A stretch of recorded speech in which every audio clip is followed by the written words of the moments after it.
हिमालय की ऊंची ऊंची चोटियों के बीच, जहां बर्फ की सफ़ेदी आकाश से मिलती है, वहां कैलाश पर्वत पर विराजमान है भगवान शिव। उनका स्वरूप अत्यंत शांत है, आंखें बंद हैं, जटाओं से गंगा बह रही है और चारों ओर गूंज रहा है ओम नमः शिवाय। लेकिन हर कोई नहीं जानता कि इस शांत स्वरूप के भीतर एक भयानक रौद्र रूप भी छिपा है, जो अन्याय और अधर्म को मिटाने के लिए प्रकट होता है। अधर्म का उदय एक समय की बात है। पृथ्वी पर एक असुर था, कालकेतु। उसने कठोर तपस्या की और वरदान प्राप्त किया कि कोई देवता उसे आसानी से पराजित ना कर सके। धीरे धीरे वो अहंकारी बन गया। वो ऋषियों के यज्ञ भंग करने लगा, निर्दोष लोगों को सताने लगा और पूरे संसार में भय फैल गया। देवता भी चिंतित हो उठे। गंभीर टोन। सभी देवता एकत्र होकर कैलाश पर्वत पहुंचे और महादेव से प्रार्थना की, हे देवों के देव, अब केवल आप ही इस अधर्म का अंत कर सकते हैं। महादेव का क्रोध जागृत होता है। भगवान शिव ने अपनी आंखें खोली। उनकी दृष्टि गंभीर थी। जैसे ही उन्होंने पृथ्वी की स्थिति देखी, उनका हृदय करुणा और क्रोध से भर उठा। उनका शांत स्वरूप धीरे धीरे बदलने लगा।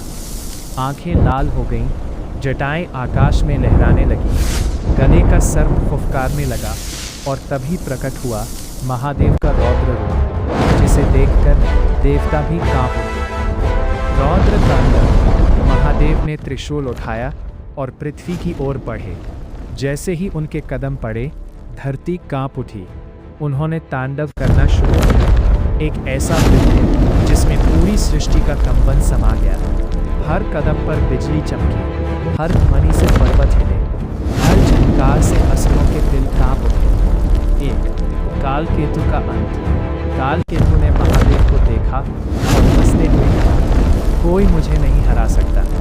लेकिन वो नहीं जानता था कि उसके सामने स्वयं कालों के काल खड़े हैं। तेज प्रभाव। महादेव ने त्रिशूल से प्रहार किया। एक ही वार में उसका अहंकार चूर हो गया। कालकेतु धरती पर गिर पड़ा और उसका अंत हो गया।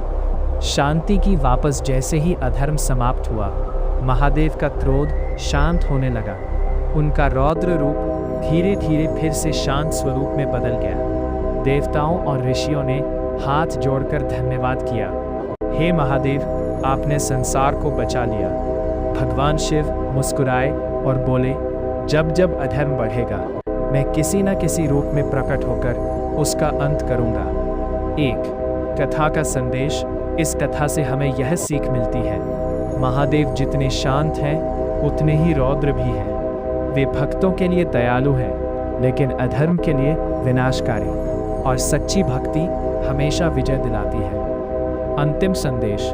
जब भी जीवन में डर या अन्याय का सामना हो, बस सच्चे मन से ओम नमः शिवाय का जाप करें। महादेव हर रूप में आपकी रक्षा करेंगे।